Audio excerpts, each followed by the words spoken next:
Hello, and welcome to episode 7. 7, yeah. Wow, yeah. I keep forgetting which episode we're actually on. I know. It's getting crazy. Welcome back for all of our kind of regular listeners. Thank you for kind of listening in and tuning in again. And for any new listeners, welcome. Welcome to the show. Yeah. Chewing the Fat, the Digital Forensics podcast, videocast, whatever we call it, where we just talk nonsense. Yeah, pretty much. But digital forensics. But for some reason, people enjoy it. Well, yeah, I think it's the guests. I don't think it's us. Yeah. It's not us. Which is why this episode might flop. Yeah. This might be a bad episode because we don't have a guest this week or this month. Adam and I have decided that we're going to talk about a couple of topics that are quite close to our heart. Yeah, I think. Yeah. It's getting to a particular time of year. It's November. The nights are drawing in. It's getting dark. It's getting cold. Yeah, very cold here in the UK. And kind of that can kind of affect people's moods. You can kind of get kind of the seasonal affective disorder. Yeah. Sad disorder. And so we want to talk about mental health and because it is quite also critical to digital forensics and the work that we do. Yeah, definitely. We wanted to talk about that today. So we're going to have a little bit of a discussion after we've run all the industry news, but we do still have a couple of faux pas. We do. So, we've had some faux pas. Thank you for those who have been sending in your faux pas.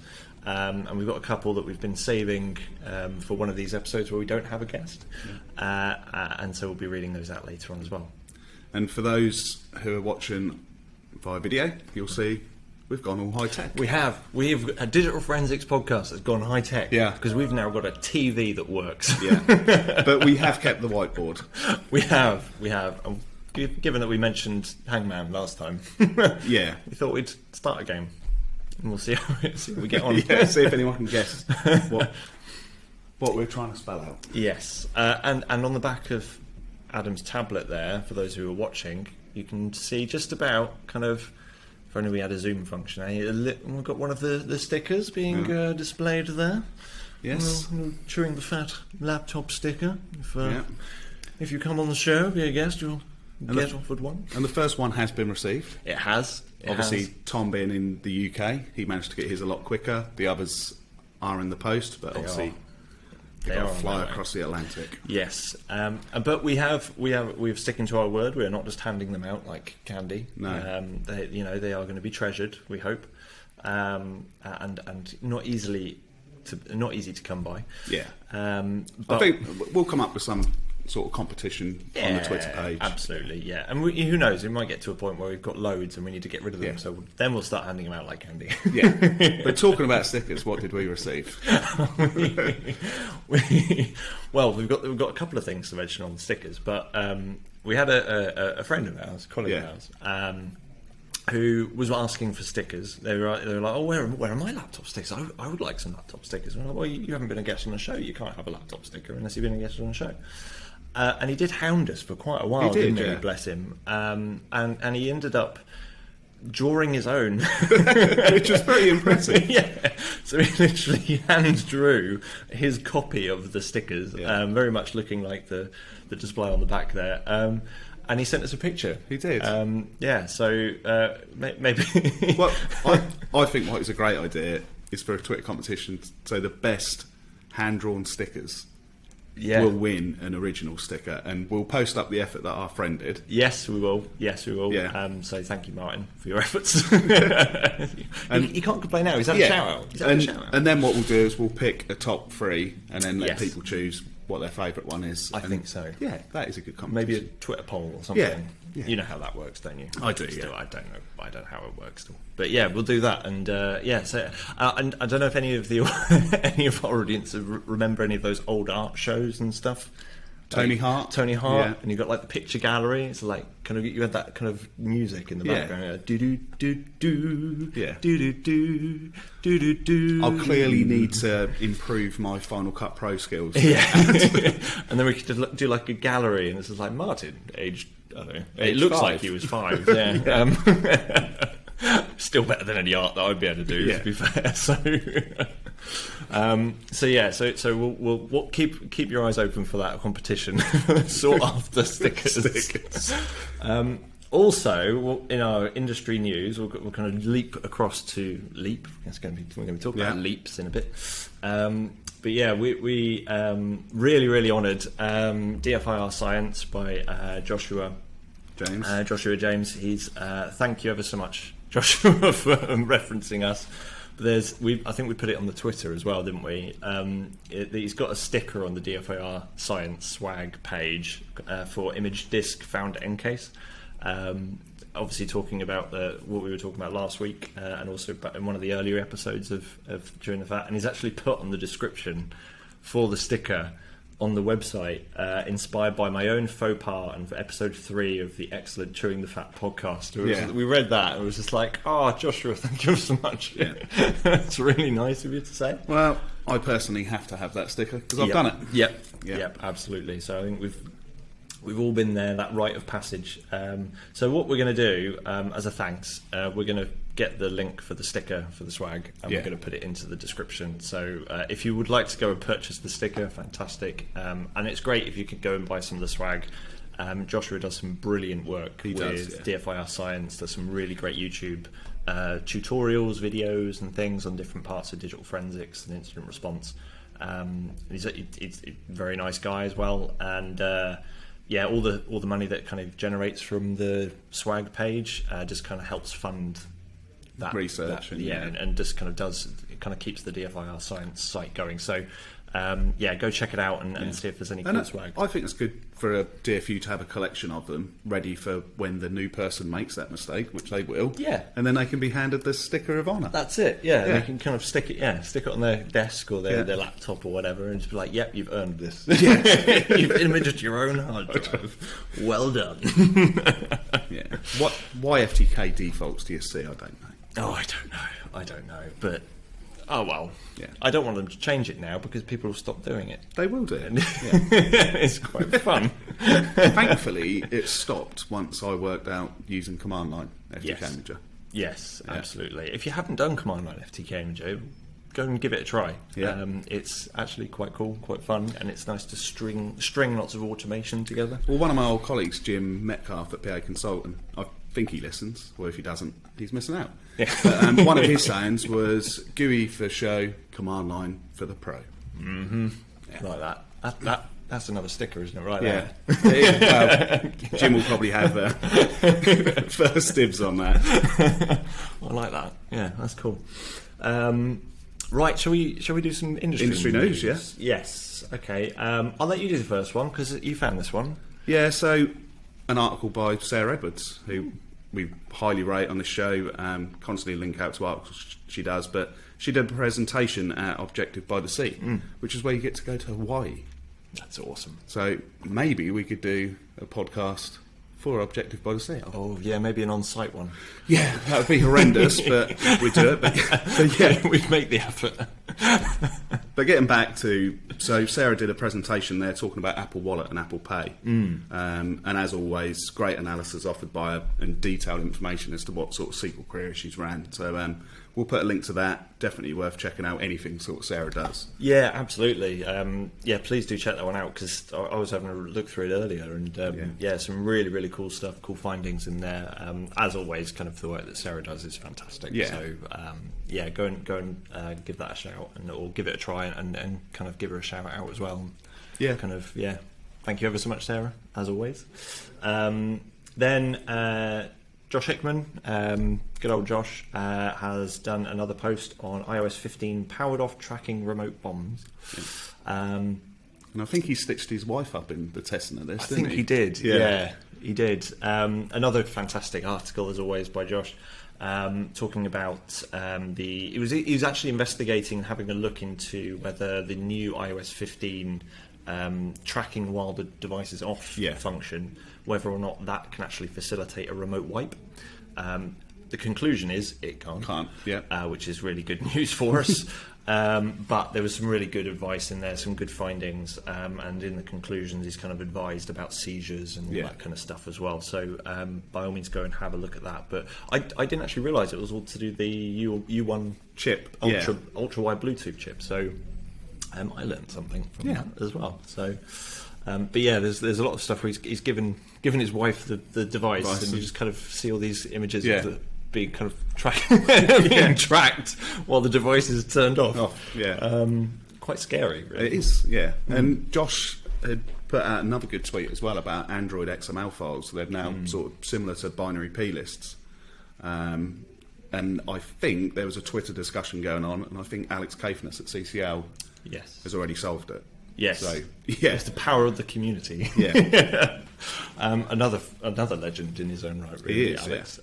So the XML binary XMLs, aren't they? In the Android side, that looks like it's really worth having a read of that. Actually, it looks like those are becoming more of the de facto standard from Android 12, aren't they? Yeah. So might have to start kind of analysing those on a more regular basis. So definitely go and check that out and have a look. All really interesting stuff. I know I caught you out there because we hadn't got that written down. You did. You caught me off guard. You slipped that one in there. You better make a note to remember to put that link in. So yeah, once again, thanks Josh for everything that you do. Fantastic work. And then we've got Ian Whiffin's blog, Double Black. He's got a post on iOS 15 images. Metadata. So Apple very lovingly are now allowing people to edit the metadata and location data of photos. Yeah, so take a pic. I'm guessing it's because they want people to be able to organise their gallery and archive photos and all that kind of stuff. But yeah, essentially you can use iOS 15 to literally change loads of the metadata and stuff in the background. So you can literally change the location information and the date of the photo, which just seems ridiculous. So from a forensics perspective, it's kind of but thankfully the original date and time remains. It does, yes. Photos.sqlite, I think, it does kind of amend some of the column data for the image, but I believe, if I remember rightly, there's the EXIF date, a referenced EXIF date that actually remains unchanged at the end, isn't it? And I think Ian found that it doesn't change on the original device, but it did change when the image was shared via AirDrop or iCloud, so that's something to be aware of as well. Yes, so definitely worth going and having a look. We'll put the blog post on the description, as always. And Ian's done the right thing. He's gone out and tested it, and that's what I would say to any examiner, that if you've got a job that has this, do it. Yeah, give it a try. Have a look. Go and investigate, and be curious. Yeah, in fact, that's what we're going to be talking about in the discussion. Topic, Ian did another article which you flagged up for us as well. Yeah, so he covered geofences, so sort of reminder location, so you can get your iOS device to send you a reminder when you arrive at a location. Yes. So that comes out of the consolidated.db, which obviously you're going to get if you've carried out a file system extraction, AFU, BFU. Is that your email pinging? I think it is, yeah. Sorry about that. That'll fill people with dread if they hear that. They'll think, I'm getting an email. I'm getting an email. Yeah. No, it's us. Sorry. Yeah. But, another great post by Ian, and fully detailed, shows that it's like doing maths homework. He shows all of his working out, which I love. Yes. Yeah, absolutely. Not just straight to the result. Yeah. So awesome, Ian. Thank you, as for all the work that you do as well. If you're not familiar with Ian's blog, Double Black, go check it out on the links. Go and RSS it or something. And Ian's created some great tools on there as well. Yes. Yeah. Has indeed. So go and check it out. I'll let you do the next bit as well. So the next bit is about Frida. So it's a reverse engineering tool, but there was another when I was looking at the Objective by the Sea, their fourth event. I found a talk about reverse engineering iOS using Frida. So, and I was actually visited my old DFU the other week, and one of the lads who works in there who actually submitted the CADE script to sort your images out. Oh yeah. So Bob Williams, he was talking about him and a colleague are starting to use Frida to analyse how apps are actually operating live. So, sort of for malware defences, it's definitely going to be something going forward, and it allows you to see what an app is doing when it's running. So, for us guys, reverse engineering digital forensics, it's ideal. Yeah, absolutely. So go check it out. It's open source, I believe. It is open source. The article we'll link to from the presentation. They actually do a run through of how to use it. I've got to admit, I haven't had a chance to fully play with it yet. No, so I haven't either. I'll be following it, and probably our Alexis. I bet he's had a go at it. I bet he has. Yeah. I bet he has. So if I get stuck, I'll bug him. Yeah. Sorry. But yeah, go try it out. As we say, kind of, digital forensics. Be curious. Give it a try. What's the worst that could happen? Definitely. If you're really scared about running it, then just fire up a VM or something, and virtual environment, a sandbox or something. Just run it, try it, give it a go, and then kill it afterwards. Yeah, nice. I have actually heard people referring to Frida in the past. It does kind of ring a bell. I can't remember who's talked about it, but I definitely know Alexis has, because thinking back, because I've seen him tweet about it. So maybe everyone's listening going, well, yeah, duh. Yeah, we're maybe catching up behind the times. But yeah, if you've never seen it before, go check it out. Really, really cool tool. Then, DFIR Science, Joshua again.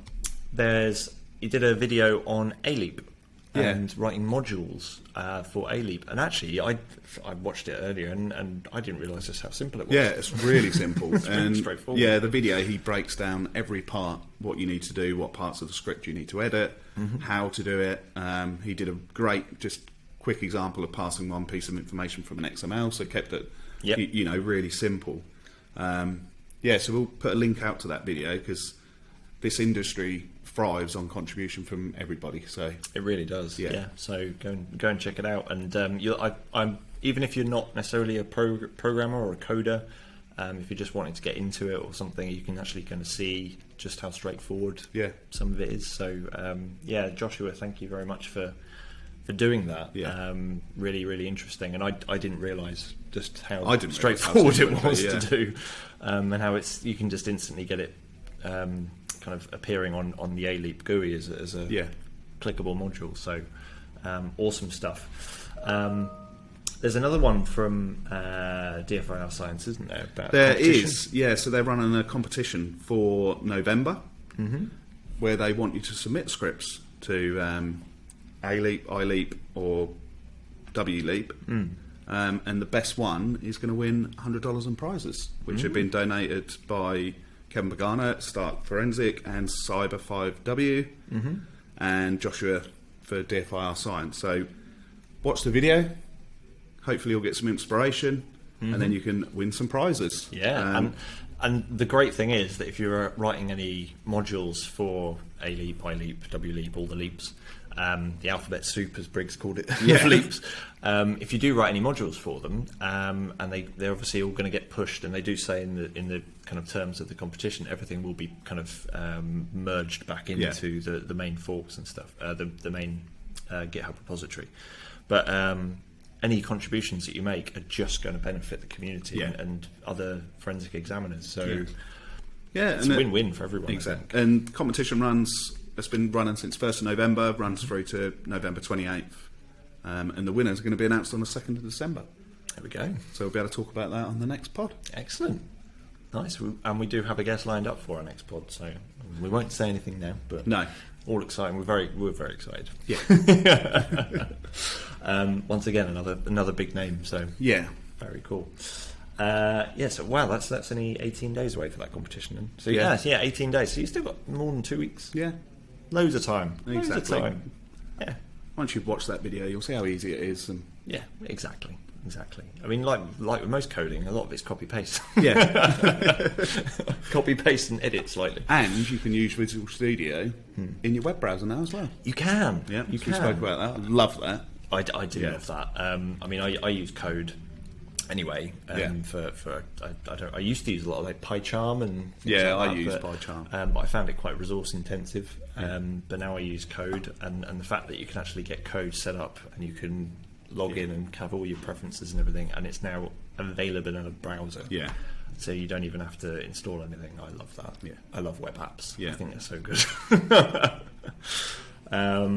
I don't know about you, but I'm going off topic and off tangent as always. I'm a massive fan of the idea of having throwaway devices. Yeah. I love the idea of just kind of setting up web applications and kind of remote content and just having a dumb client device and being able to just kind of turn it on, log in, but if it breaks or it gets stolen or I lose it, I can just get another one and just straight away be there. I don't have to start installing everything again. Which is basically what we'll end up renting for the cloud. And we've had this chat before, but that's definitely the way. Yeah. You'll have the same experience on, if it's a dumb node of a phone, tablet, you'll log into your service, as long as you've got decent internet, and everything will appear the same. Yeah. I mean, see everything going that way with gaming and like Xbox and all that kind of stuff. It's almost as if Apple were ahead of the curve, because you've been able to do that for years, to carry on each device. But you hate Apple. I really do. Oh, hate's a strong word. Hate's a strong word. Okay, you despise. Yeah. I'm not a fan. It's my own personal views, not the views of anyone else. But that's what I've always enjoyed about Apple products. What, that they wind me up? Yeah. Well, that's the added bonus. But they were sort of future-proof, that I could start anything on my phone, carry it through to the iPad, and then open my MacBook and carry on the same. Yeah, there is. Yeah, I give them that. They do push technology. They do advance things. I mean, they kind of force people into. I mean, the fact that they kind of turned around and went, optical drives, nah, we'll get rid of them. People don't use them anymore. Yeah. And even if they do, headphone jacks, don't need those. No, who needs a headphone? And soon it will be lightning ports. What lightning ports? Yeah. No. And that links brilliantly to our next story. Oh, it's almost as if we knew what was coming. It's as if tenuous links, as if we've done this before. What is our next story? So, Apple Notes with iOS 15. So now you can share, a bit like OneNote and Word Office 365, iOS Notes for iOS 15. You can now work and share notes together. So effectively, parties could communicate, share pictures, share scribbles, and it's just one of those things that we got chatting about, and our customers generally are quite sneaky. Yep. That'd be a good place for them to have a chat, and you won't even find it. Yep. So I haven't had chance to dig into the database for that yet to see, what artifacts are going to be left, but I have no doubt. Yeah, I mean, I'm hoping from a forensics perspective that there's some kind of cached history of content. But I mean, the fact that you can literally just both be logged in on different devices onto the same note, and you can see live time text being written, deleted, pictures going up, being removed. The testing I did this morning is, me and a colleague were chatting away on the Notes app. I started the note, so I shared it. I deleted the note. My colleague had it just deleted from her device. Yeah, so it didn't remain at all. So wherever there's any artifacts remaining, who knows? We'll have to have a look. If anyone's listening and they've got a bit of time in their hands, have a look, see what you find, let us know. We'll push it out there. Could be a module. Could be for the competition. Yeah. There you go. Giving out free ideas now. I know. We should charge commission. We should do. But I found that really interesting about the notes and things like that. And the thing is that iOS 15's only just come out. There's going to be other things as well out there that we're going to find. Definitely. I mean, and going back to the Lightning port as well. What's going to happen when, like, from a forensics perspective, when the Lightning port goes? I know. No port. Yeah. I mean, that's going to be interesting. Yeah. Honestly, it's going to go. Apple will get rid of it. Oh yeah, it'll be wireless charging and all that. I'm sure people have got plans. I'm sure there's something that's being developed. I'm sure there's kind of future-proofing forensics, and there's going to be a way to get the data off of those devices, because they've got to be able to put it on and pull it off from a customer's perspective. And we spoke about it before, didn't we? Whether or not it's just going to be requests going into the big tech companies. Yeah. Whether actually seizing the devices is going to be even relevant anymore. It might be that we don't seize anything anymore. Yeah. It might just be all remote. But that's at the end. As an exhibits officer on a warrant, that made me quite happy. got anything for my book? Yeah. No? Okay. Email address and login. Yeah. Yeah. That's it. Yeah. Very nice. We'll do that all day long. Is that it from our industry That news? is it for industry news. Wow. Okay. Fair enough. Yeah. I guess we should probably move on to our discussion topic.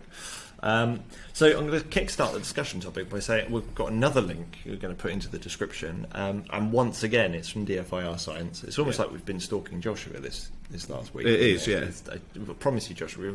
We'll leave you alone. We're not picking on you. Just appreciate your work. Yeah.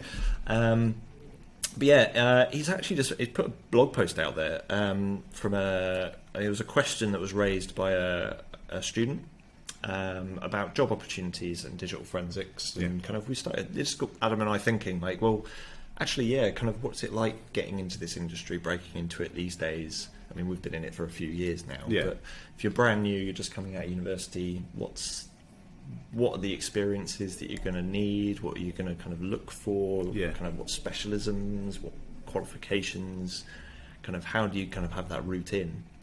And we just wanted to talk about what it's like to be in the industry, our experience of being in the industry, but also kind of really highlight the importance of being aware of things like, well, as we mentioned, mental health and kind of your well-being while doing this work, because it is a very challenging industry to work within. Yeah, it is, and some of the image and sort of video files that you're going to see in your career.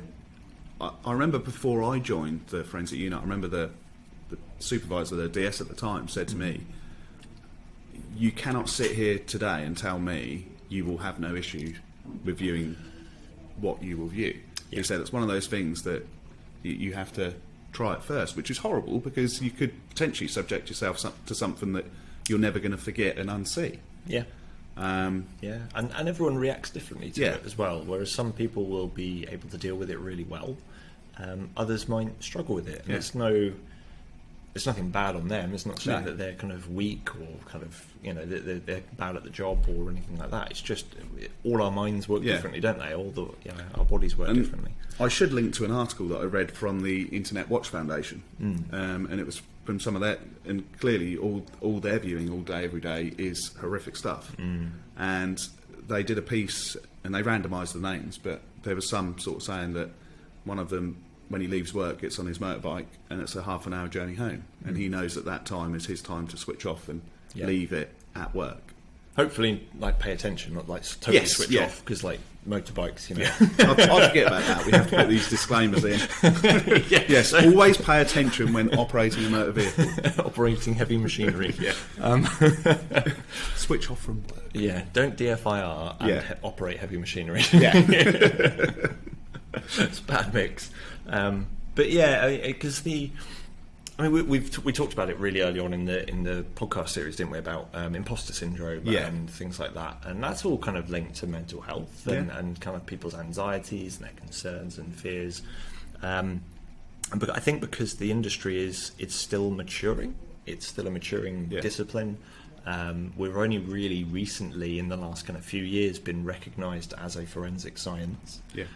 There are some that would actually still argue that we're not a forensic science, which I believe we are, but we're still a maturing industry, and so those specialisms are still developing. Generalists exist. Like, I would consider myself a generalist. I'm not a specialist in anything, but it just means that there's so many very, very challenging, unique, exciting, but difficult areas to get into that I do not know anywhere near enough about. No. I'll put my hand up and say I don't know enough about, or not that I don't know enough about, but I don't feel confident with the amount of material that's out there. And I read some of the articles that people post. I read some of the papers that are out there, and I just think, wow, these people are really, really smart. They're really clever. I wish I was that clever. But then I start panicking and freaking out, thinking, oh, why don't I know this? Why can't I do this? And then I start getting the imposter syndrome, the anxiety, and then I just kind of end up working myself too much and doing too many hours because I'm worried that I don't know enough. And that's probably because you're in that generalist field that you like to stay abreast of the entire industry rather than just specialise in one area. Yes. And that's something that sort of with the article from DFIR Science, that's what they're sort of recommending, is what's going to make you happy. Yeah. Because that's the most important part. Exactly. And don't worry if there's areas of the industry that you don't know, or you don't get, or you were kind of reading, I wasn't aware of that. There's no shame in that. No. And the community is so, like we were talking about tips for getting a job, getting into the industry. I was on Discord this morning, and there's a whole chat thread about people getting into the industry and you know, regular contributors on Discord offering help, assistance, mentoring. Yeah. So. Yeah, absolutely. And I think because with especially people coming out of college and university and things like that, whether or not they've done digital forensics specifically, or whether they've done more of a generic computing degree, or maybe even they're coming into it fresh and they're kind of having nothing behind them, there's lots of different pathways that people can go down to get into this industry. But there is. So I think sometimes there's almost too much. Yeah, So you become overwhelmed before you've even started. Yeah, so there's. I think start small, start focused, kind of get the basics and understand the fundamentals.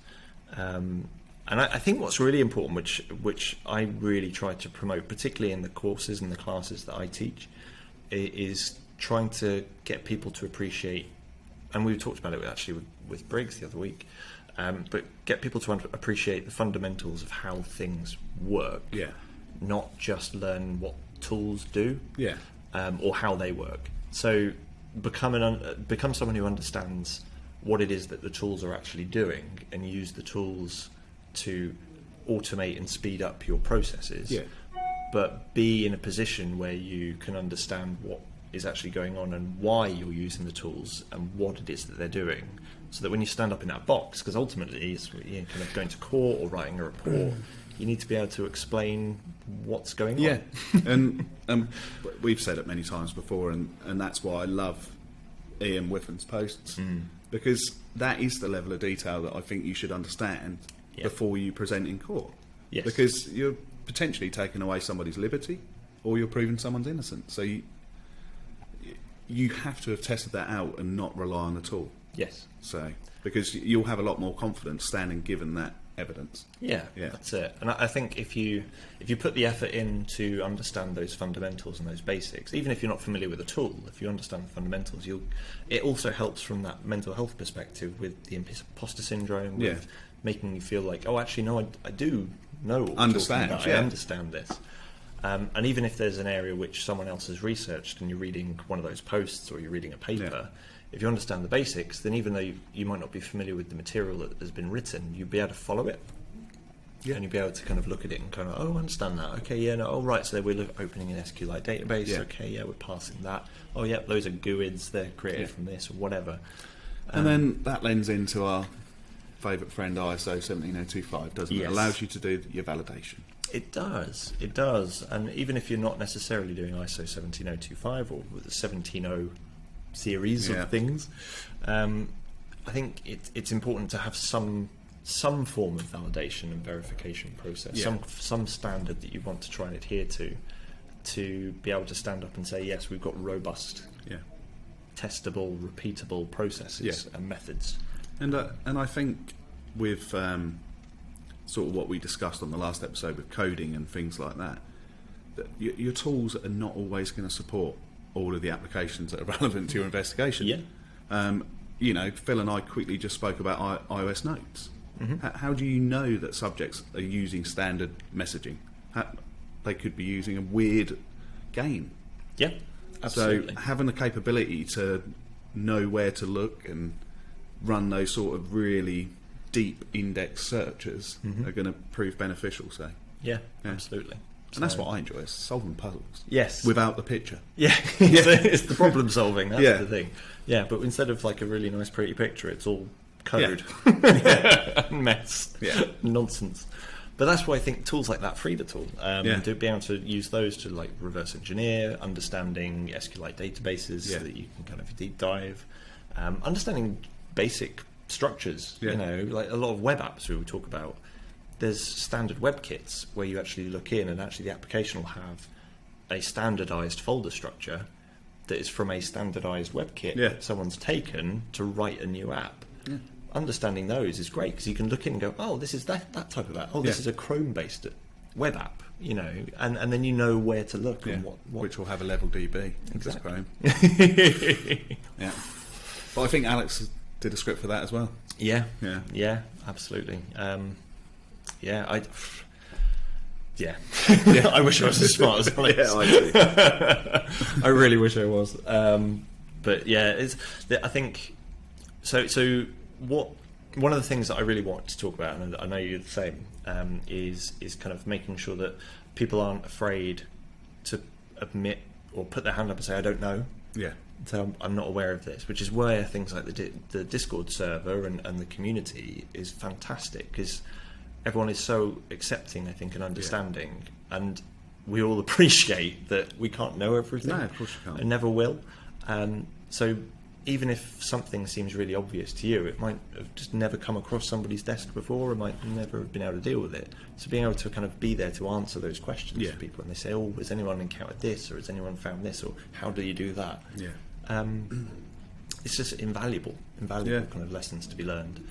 And you know, I've done it many times when teaching as well. Like, people ask a question, and I won't try and talk nonsense at them. I'll turn around and be like, well, actually, I have no idea. Yeah, a good question. A good question. I'll find out. Yeah, exactly, and I'll find out for you. I'll quickly ring Alex. Yeah, I'll message Alex or message Sarah or someone. Yeah. How does this work? So yeah, don't be afraid. If to say you don't understand or say you don't know, and I think it's important just to kind of not be scared to reach out. Yeah. That's what I'm trying to get at. I'm talking around myself. No, and one thing I know a lot of people in the industry always advise people to do is, if you've done some research and you've reverse engineered now, put a blog up about it. Yeah. Share it. Yeah, share it. I mean, the way that the industry goes and the way things update and change so frequently anyway, it's probably going to be out of date in 6 months. But that's okay, because that's 6 months so we can do stuff. Exactly. But just remember to show you're working. Yes, show you're working. Pretend it's a maths test. Otherwise you'll get C-. Exactly. But yeah, I don't want to tell people what to do. You can do what you like. If you've reverse engineered something, you want to keep it to yourself, keep it to yourself. But I would encourage you to share. Yeah. Encourage you to push it out to the community. Obviously, unless it's some kind of proprietary secret, then yeah, you probably should keep that to yourself. Probably should keep that to yourself. Yeah. If kind of like not allowed to disclose it, might get kind of fired. Don't go losing your job. Don't lose your job about it. But Adam and Phil told me to share it. Yeah, all this proprietary code, closed source application. But yeah, so kind of share. Kind of use the community to kind of be some the rock. Or someone, a shoulder to lean on, all that kind of stuff. But yeah, the other thing in relation to our mental health kind of thoughts as well. I mean, I'm gonna put it out there. I'm gonna be brave. Yeah, I'm gonna be putting it out there that I'm not okay, and it's okay, and I genuinely mean that. I've suffered with mental health challenges with this industry and the work that we've done, and a lot of the abuse cases and all that kind of stuff. Pressure, kind of anxiety and because kind of imposter syndrome. I still actually do therapy now. I have a therapist. I seek mental health support. Because it doesn't matter if you're working for law enforcement. You have pressure for, am I doing this person a disservice? Or you could work in the private industry and have financial and people's livelihoods pressure. So I think anything in this industry has a lot of pressure sort of related to it. And I know Phil and I both spoke about this, and in our previous roles, I was telling Phil, we used to have mandatory counselling. Every 6 months we'd have to have a 45-minute mandatory counselling session, which you didn't know if you needed. You literally turned up, spoke at someone for 45 minutes, had a cup of tea and a biscuit if you were lucky, and left, and you did it again in 6 months' time. And that was then taken away because of cutbacks. Yeah. And then you had to self-refer. Well, to me, how do you know you need to refer until it's too late? Yeah, exactly. And I mean, in my old force, I don't know what the situation is now. I'm hoping that they've changed it and they've improved with things. But I used to get very frustrated as a manager when I felt like there wasn't the support from the occupational health. Yeah. It wasn't necessarily their fault, because obviously they had budget cuts and challenges and things as well. But all I wanted was my staff to be supported. But all they got was once a year they had a self-fill-in questionnaire, which was then reviewed by occupational health to see whether or not they needed support.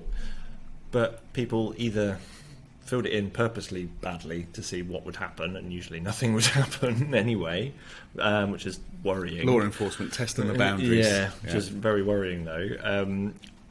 Or they knew which boxes to tick to make sure that no one spoke to them because they didn't want to talk about it, which was no good, I don't think. And you know, it was only for me, my personal experience, only after I kind of came out of the job, realised kind of that I was struggling with things, and you know, I'd had some therapy while I was in the job, which was good, but then I carried it on after I left, because I realised just how helpful it was to be able to actually sit down and talk about some of the things and kind of and start working through some of the things that were challenging me.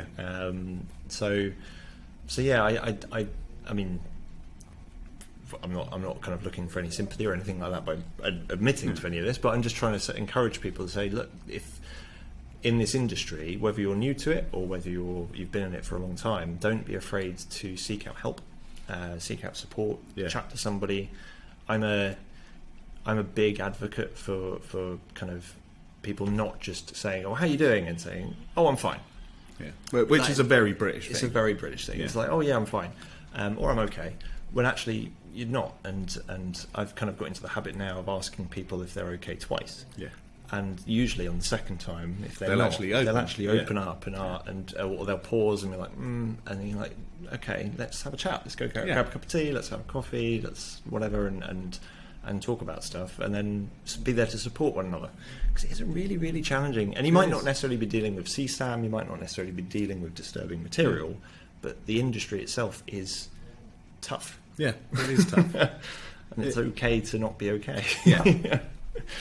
And my wife shared a campaign with me, which is run by a lady called Alice Hendy, and she started a charity called Ripple, and we'll send some links to it, but basically it's suicide prevention. So Alice's brother took his own life in November 20. So Alice previously worked cybersecurity, so decided to start up Ripple with the help of some very generous people.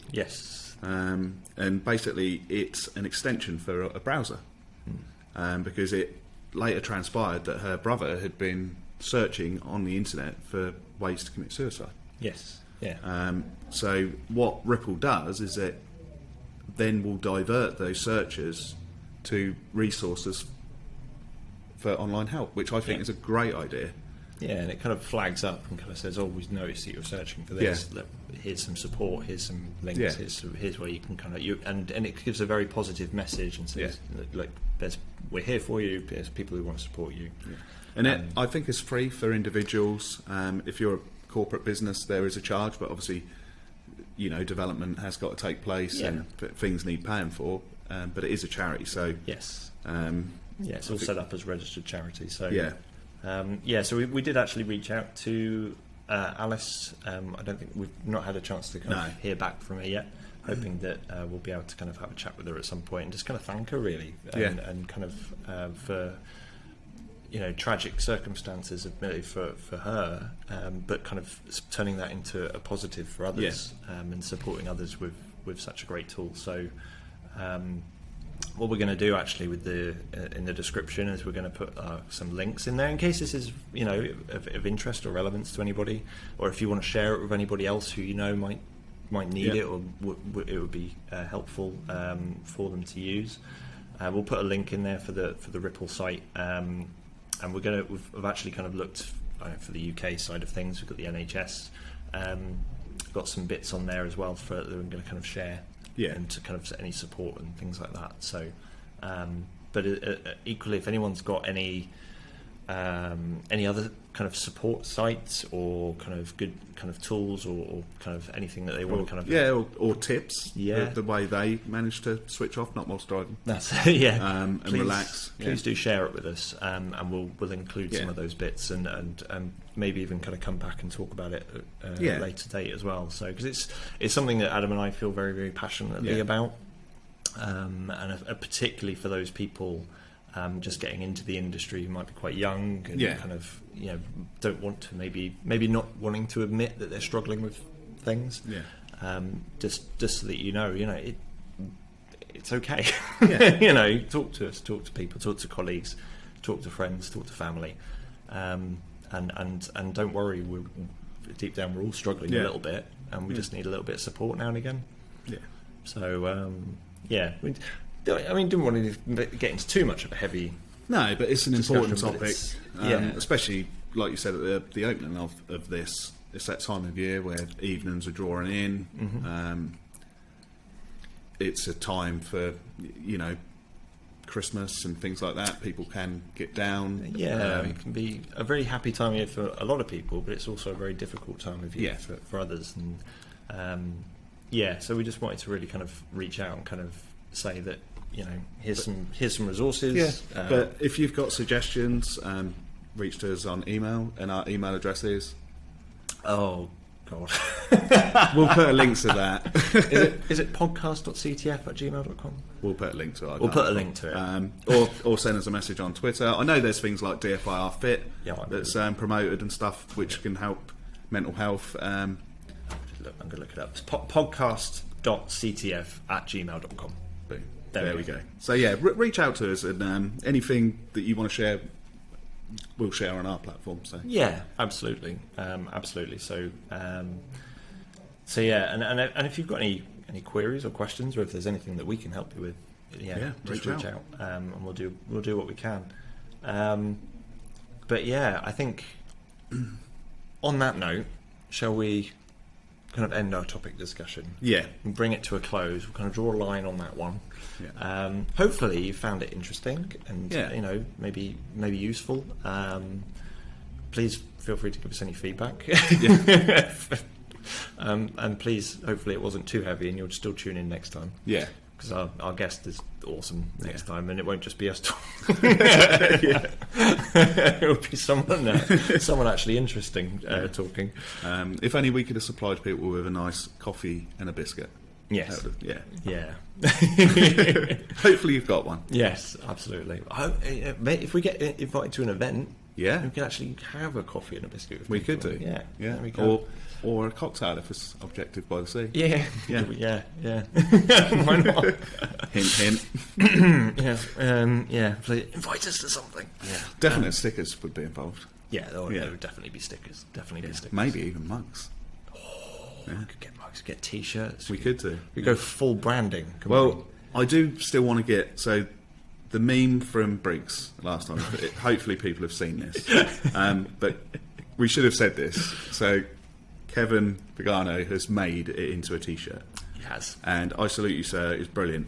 However, the shipping charges to the UK are absolutely horrendous. They are awful. We need to find a UK one. Really, we do. Or if we do get invited to do a show over in the US, hint, then we could pick some up while we're there. We could do, bring them back.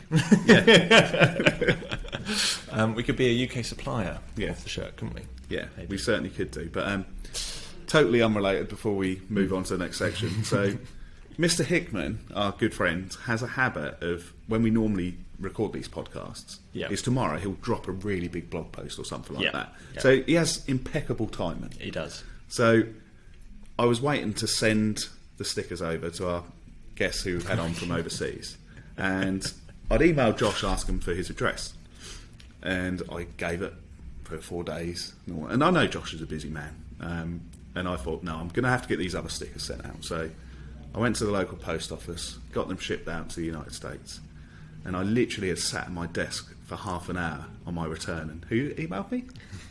Mr. Hickman. With an address. Yeah. But yours have been posted now as well, Josh. Yes. Oh, bless him. He will literally release a blog post tomorrow, won't he? Yeah, he will be. Yeah, I guarantee it. Yeah. So today is November 10th. November 10th. So if Josh releases one, I'll give him, in the next couple of days, then. Thanks, Josh. Yeah. please note the bitterness in that.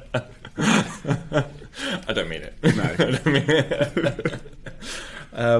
Yeah. Okay.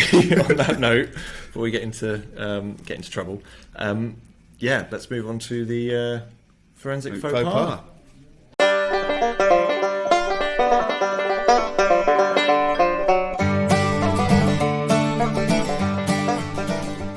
Okay, faux pas time. Best time. So forensic faux pas, for anyone who is new to the show, hasn't listened to any episodes before, the forensic faux pas is our little fun snippet at the end of the show. We've got at the end of all of our shows, where we usually ask our guest. This time we've got some stories kind of written into us, but we usually ask a guest to reveal something that has gone a little bit wrong, bit awry in the forensic work or world in some way. Usually, like Briggs last week, explaining how he'd imaged his hard drive, common issue that we do see. And we have had, like I say, some people write in with some of their own faux pas. Yeah. So we're going to use this opportunity to read a couple of those out. So. It's almost like confessions, isn't it? It is, yeah. I need to improve my editing skills. You need to get that some music in the background, kind of like so. So I'm not going to be naming any names. No. But thank you to those who have written in and revealed these. One is a little bit longer than the other one. So yeah, and we probably, maybe if you contribute and your faux pas gets spread out, we probably should give a sticker. Maybe we'll think about it. Yeah, we'll think about it. We'll think about it. I'm just getting a bit carried away now. Yeah, don't. Oh, come on. Apparently, I'm the mean one. You did pay for them, so I did. But anyway, so faux pas number one. So this is from someone who's working in a UK police force. Both of them are UK police force, actually. Yeah. This one. So UK police force, and they have admitted a little bit of a mistake. Yes, in their work. So I will read this out word for word as it has been sent to us. Yeah. My hiccup occurred when I was fairly new to the field of digital forensics, and I must have been only 17 or 18 at the time. Though age is no excuse for stupidity, especially as on several other occasions it nearly cost me a trip to the hospital. After not removing the mains power from rather dubious-looking computers, I had my hands in and received a significant belt from the PSU. In fact, I'm sure it tripped the fuse box on one occasion in the police station. Good work. However, this stupidity, I tell you of, relates to an ignorance towards lithium batteries. Yeah. And there's probably some people rolling their eyes now. Yeah. Well, they always used to swell up, didn't they? They did, yeah. The good old battery swell. I'm going to move this here. Before the department used a hard drive crusher, we used to use a pillar drill to decommission forfeit exhibits. You can see where this is going, can't you? I had been assigned to property destruction this particular day. Not an uncommon task for those being initiated into the department, and after rummaging around in the pile, I found myself aligning an early Arcos tablet under a steel drill bit. What's the worst that could happen? Oh, no. After several seconds of boring a hole through this thing, smoke billows from it, which in hindsight is no surprise. After suddenly asking my boss what I should do with this, the advice I was rapidly given was put it outside. Yeah.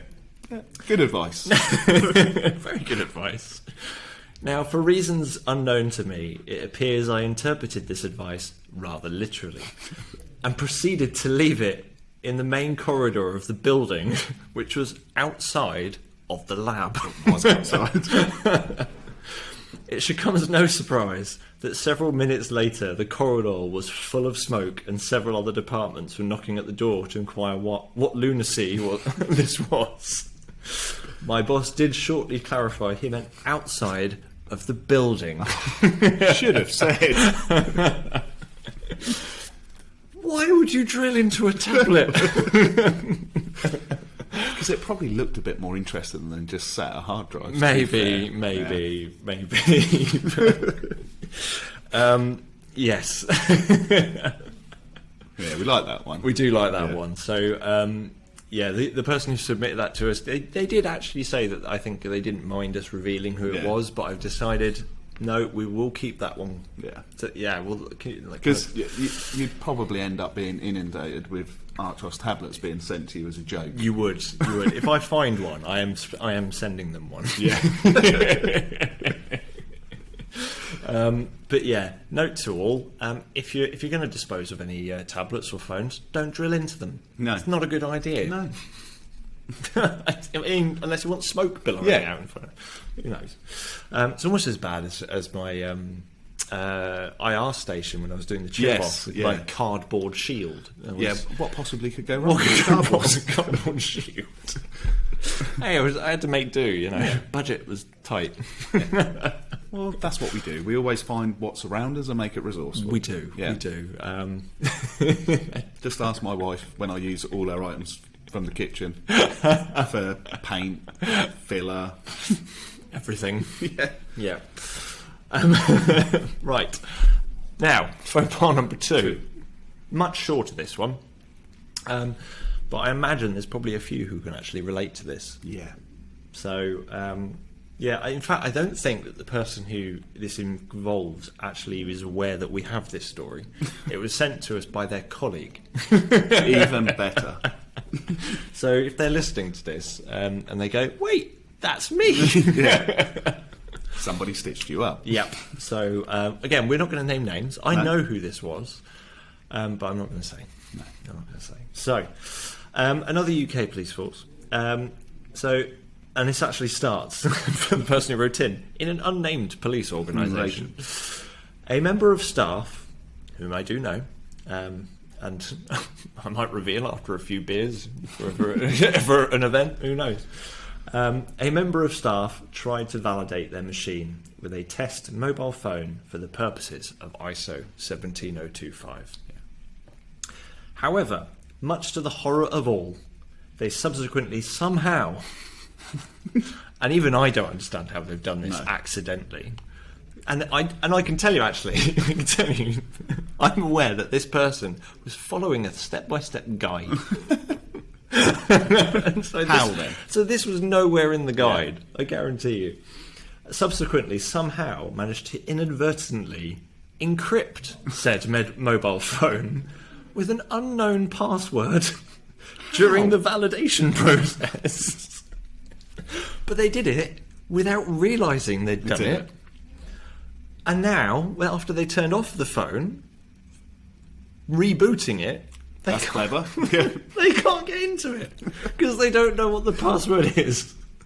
So their organisation has now had to go and buy a new phone because it's a phone that cannot be brute forced or bypassed. I hope that device is framed and hung above their desk. But maybe they've drilled through it. Who knows? Maybe they're linked. The two faux pas are linked. They're not actually, but maybe. Words to the wise: when you're using test devices, don't encrypt them with passwords that you don't know. And actually read the steps to follow. Yeah, that's quite sound advice. I mean, I don't know how you can do it. No. I mean, there's a lot of menu options you have to go through to get to that point. They're probably similar to the monkey and friends when they turn the TV to Spanish. Maybe. Maybe. Is it Marcel? I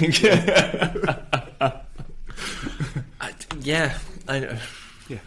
Oh well. So So don't drill through mobile devices. No. lithium batteries. Lithium batteries, yeah. And don't encrypt your test device or a suspect device. No, don't do that either. And if you want to test whether or not you can brute force or bypass something, write down the password first. Yeah. Oh, we love these. We do. Yeah. Thank you very much to those who sent those in. We do like them. We do appreciate them. Please keep them coming in. We've got some more, I think, on the way. Yeah. Which is great. We love hearing your stories, and we will anonymise them. And I will try not to admit who they are. Yeah, and we'll try not to laugh too much. Well, no, we will. Yeah, we will definitely laugh a lot. But yeah, thank you ever so much, guys. Hope you've enjoyed episode 7 of Chewing the Fat. I got it right that time. You did. Like we said, episode 8, we are going to have a guest. It was just crazy short notice for us at the moment. Trying to line up in the US. It's Thanksgiving as well. Yes. So we decided we'll just go old school. And just the two of us again. Absolutely. Yeah. But yeah, episode 8 will have a guest. We're looking forward to that. Very good guest. Another big name in the industry. Yeah. So yeah, watch this space. And if you've got any questions, queries, thoughts, feedback, anything you want us to include in the next episode, any cool stories or links or tools, and whatever. The best part, get submitting your art.